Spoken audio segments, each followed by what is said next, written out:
The United Nations declared the 21st of June International Day of Yoga. So now on BBC World News, from sun salutations at the top of London's Shard to rugby players doing the downward dog, Naga Manchetti delves into the roots of this ancient Indian tradition.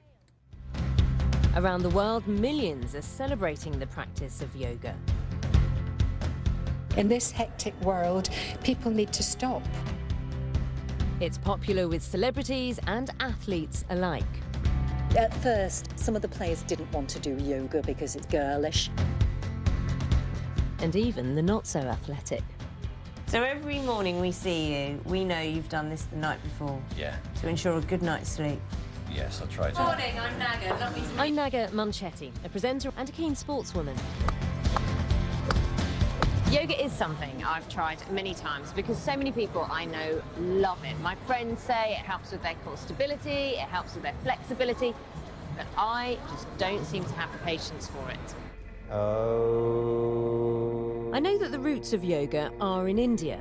In the West, people commonly associate yoga with the physical postures and exercises, but that's just the tip of the iceberg. For many, it's a spiritual practice. Greek principles govern the heart of how a Hindu ideally would interact. For me, yoga, it's a way of life. So I'm going to try to discover something of yoga's ancient roots and try to understand a bit better its deeper meaning.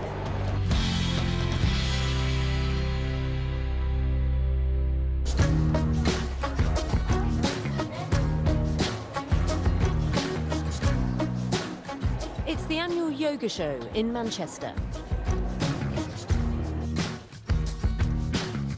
There's every kind of yoga imaginable on offer here. Boxing yoga, Pilates yoga, hot yoga, face yoga, vinyasa yoga.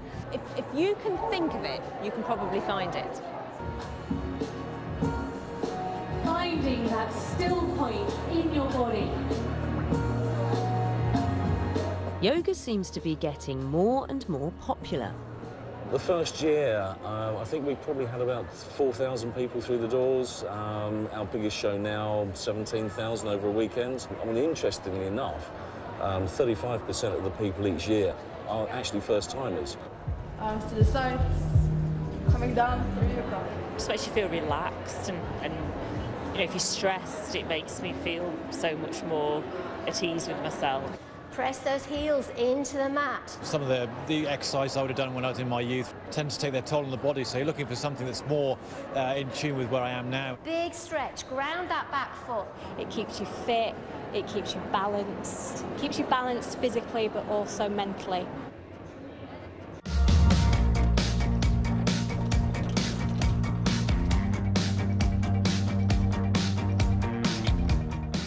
I like my sport, I'm a golfer, and I have friends who use yoga to improve their game. I've tried yoga several times, and I must be honest, I don't get on with it. I've even fallen asleep in a session. But I think if it works for so many people, perhaps it is time that I give it another try.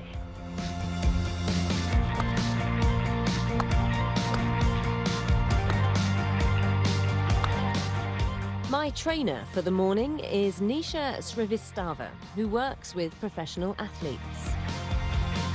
I want to start by warming you up, and we're just going to warm by swinging the club and the body. So if you start with your feet together and hold the club, and you're just going to take a lunge back, and if you just follow me low to high, and let that head follow the ball. So I want you to extend the club out at shoulder height. I want you to bend from the ankles and feel the bottom reaching behind you, and you feel the stretch and the connection to the girth. Take that left arm up and rotate round. So you're really feeling the rotation. Use your club to steady you. Great, so I feel stretched. I understand the stability idea. So many people are embracing yoga for sport. Have you found that? Is business really good? Yeah, it is, because the most important and key thing now for a professional sportsman or even an amateur is longevity, and they want to keep their career going and want to keep themselves moving and active and injury-free for as long as possible. So most sports teams and most sports that I know of now are looking at yoga. Even so, it is a surprise to see some of the sportsmen who've been won over by yoga. So let's start with the roll down. So I want you to breathe in through the nose and exhale chin to chest as you roll down towards the floor. Salford Red Devils are part of Rugby League's Super League, the equivalent of football's Premiership. The right. Inhale, arms come up the right side, so all follow me to your right. Good.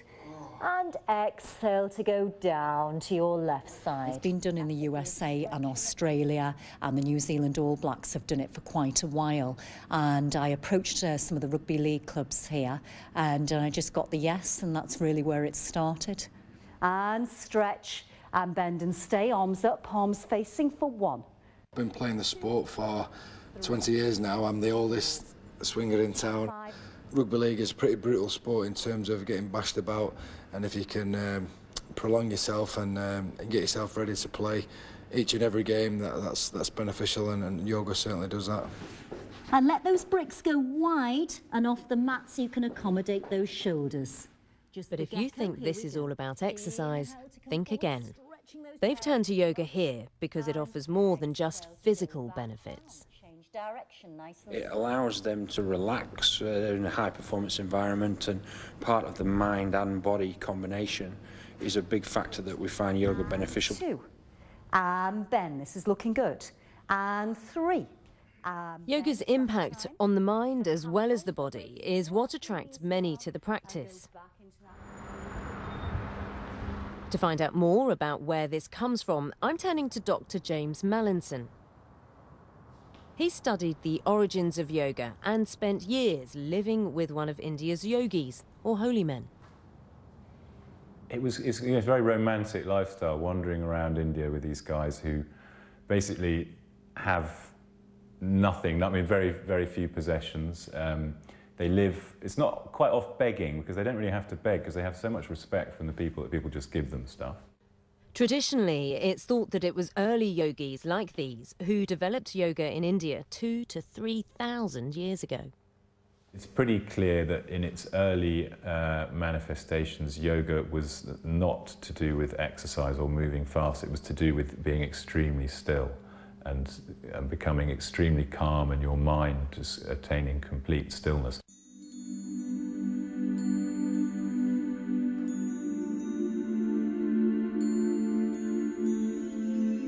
Over time, some basic yoga postures were introduced as a way of helping people achieve this stillness of mind.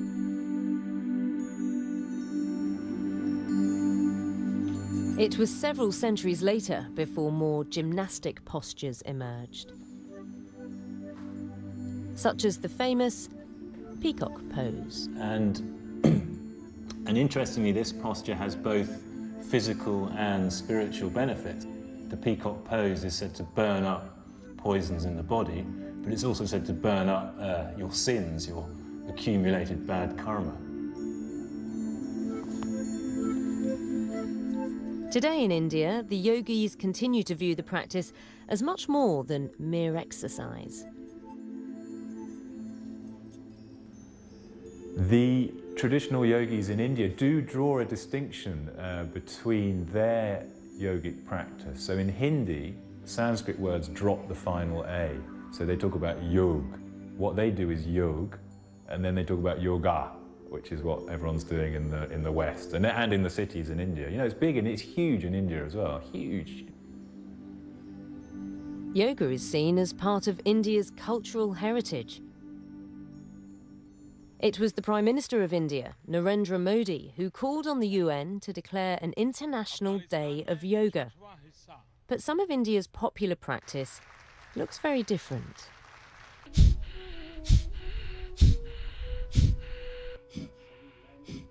Tarun and Shashi Darby start each day with a yoga session via satellite TV. It's taught in India by Swami Ramdev. Although sometimes controversial for his politics, there's no doubting Swami Ramdev's popularity. He teaches a classic form of yoga, focused on breathing, or pranayama. We every day do 8 types of breathing techniques. Wake up in the morning and have warm water and do 1 hour breathing technique without fail. I try to do it every single day. Every breath we're taking in, all positive energy we're taking in. All full breath out. All the negativities is coming out from you. Breathing down gently. Everyone who practices is encouraged to try to teach 10 others. So Shashi runs yoga classes in a local church hall. Now make a nice big circle. It's not what people think it is. Like when I tell friends and that, they think it's like you're flexible, but it's not about being flexible. It's about breathing properly and being relaxed in your mind and internally. Feel with lots of energy. To me, yoga gives me control over mind so that I can resist the things I don't want to do. I've not done a lot of other yoga, but this was one of the first ones I tried, mainly because I was suffering low self-esteem and depression, and I'd heard that yoga, meditation especially, is good for depression. Tonight, the group is making last-minute plans for an upcoming yoga retreat in Scotland.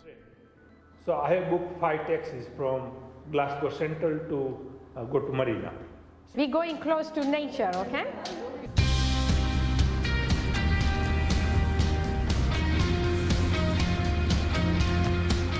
The retreat is on a tiny private island off the west coast of Scotland, Little Cumbria.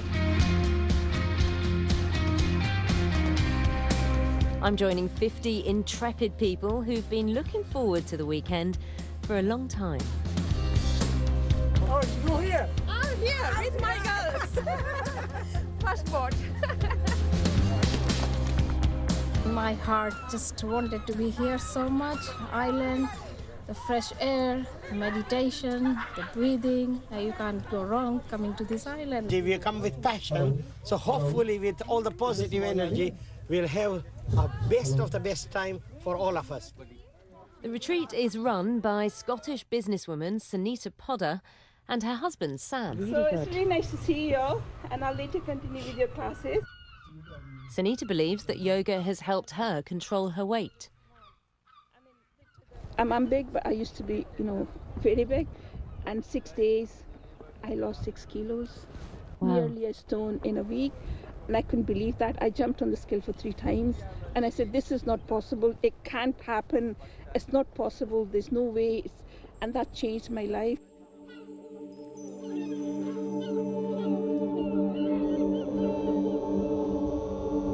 The experience had such an impact that Sam and Sunita decided to buy this entire island, ancient castle and all, for the sole purpose of promoting yoga. The yoga here is very different to yoga I've experienced in classes. Just why is it so different? It's like, just imagine your body like a computer, hardware and software. Outer body is hardware, inner body is software. So the breathing technique works on your software, makes your software so strong that it never fails, so hardware can work.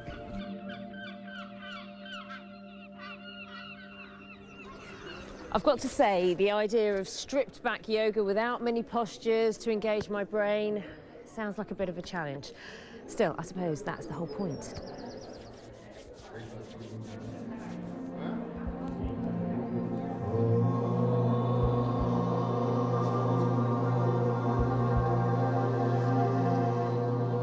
I understand how taking time out to focus on breathing should help calm my mind.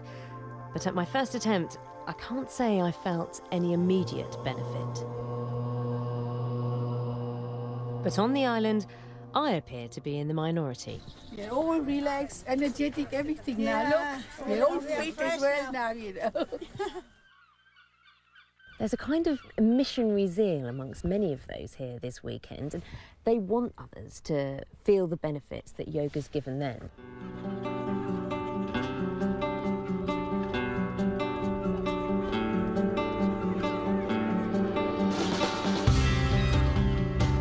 So tell me, what do you think is different about it? Is it more spiritual? Is that what you're getting out of this that you don't get, say, from yoga classes in Derby? For us, that's not why we do it. It's more just to kind of relax and calm down and the breathing. But you can't help but think about that, perhaps, especially this weekend. You need to realize from within that this is going to be good for you and it will make a positive impact. I think it's everything together, the spirit, mind and the body.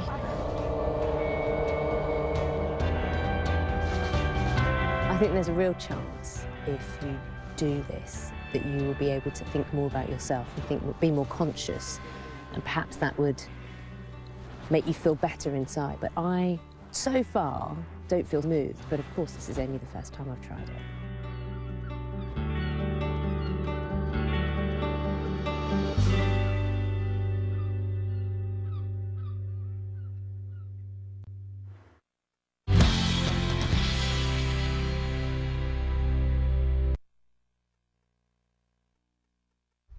Sailing through the heart of city.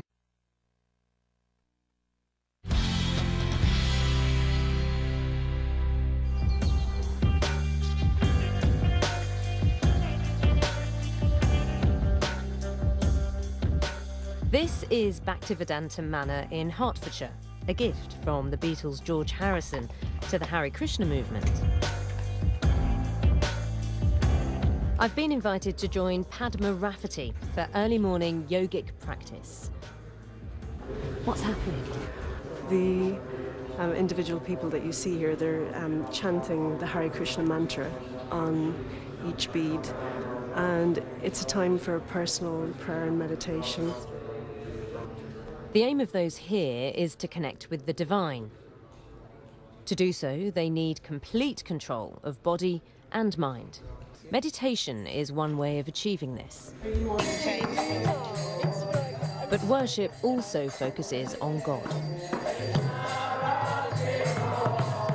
And together, all these practices are described as yoga.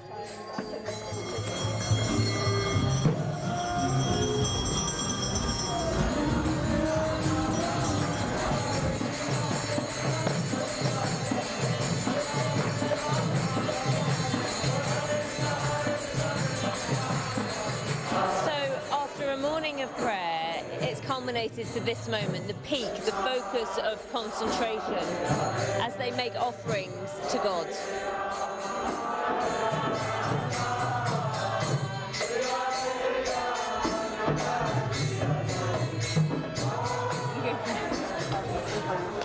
Thank you. Lovely. Over breakfast, I chatted with Padma about why this morning's activities are all seen as yoga. What I saw this morning was energetic, it was lively, it was contemplative, but it was nothing like the yoga classes I've seen. So what was it? What you saw this morning was Bhakti Yoga in its many wonderful forms. And Bhakti Yoga, it's one of the many yoga traditions, and it's yoga of the heart and yoga of offering the heart to God. But there is that common yogic element that you're looking to control your mind and you're focusing your mind. I'm beginning to learn now what more there is to it. So what does yoga mean to you? For me, yoga, it's a way of life, and it has transformed my life in many ways. It has helped me to be more grounded and I think ultimately a better person. Amongst the many families who use the temple and its surrounding grounds are Suri and Anuja Shandilya. They also view yoga as a way of life. Oh, look at that. Look at that. The reason I like to bring my kids here is because we follow a very yogic lifestyle at home, and I wanted my children to experience that there are other people that are like them in a community. Look, the cow is now licking baby, isn't she? Yoga really is where you apply principles in your own life. Yogic principles govern the heart of how a Hindu ideally would interact with individuals, with others, with yourself. Not vegan. Thank you. The family's approach to yoga means at home the focus is on a calmer, healthier lifestyle. Lead the prayer. Would you like to do it together? Hare Krishna, Krishna Krishna, Hare Hare. On a practical level, times we wake up, so rather than waking up in the middle of the day, rising early in the morning, sleeping early at night, eating foods that are natural, wholesome, homemade. We don't eat meat, we don't eat fish, eggs. onion, garlic. These are foods which are meant to affect you on a conscious level.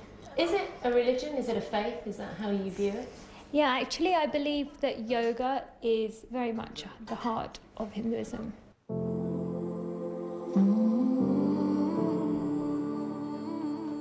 Whether you're religious or not, yoga seems to reflect a growing need to take back control of our lives and refocus. And in one place in particular, it's taking the desire to de-stress the body and mind to whole new heights. You lie down at the end and you see the sky and the skyline of London. It's really beautiful. I'm expecting to go into a pose and levitate. This is billed as the highest weekly yoga class in the world. I'm a bit scared of heights, so hopefully I'll be okay. It's at the top of one of Europe's tallest buildings, London's Shard.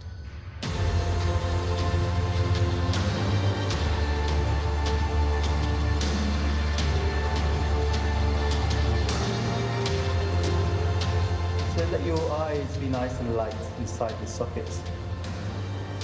And breathe calmly into the body. Make them count. As you inhale, feel lots of space through the front of the body. But for the trainers, it's about even more than the spectacular view. The idea for the classes came during a yoga retreat in the Himalayas. Shake out any tension, any stiffness. Shake it out. There is something truly majestic about mountains, and so that was where the idea was born, of being able to find places in cities where, unfortunately, that's where we are, that's where our daily life is, and be able to bring that same feeling of perspective.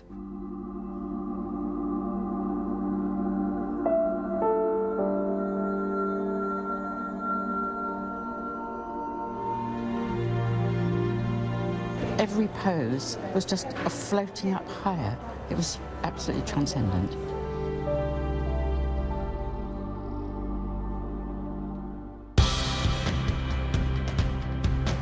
International Yoga Day celebrates the many practices of yoga.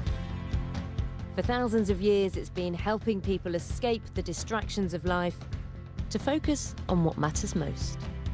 This is a practice rooted in ancient spirituality, but today there are many ways to experience yoga. I've spoken to people who feel it helps them spiritually, mentally, and physically. Most agree it can bring incredible benefits at whatever level you choose to take it.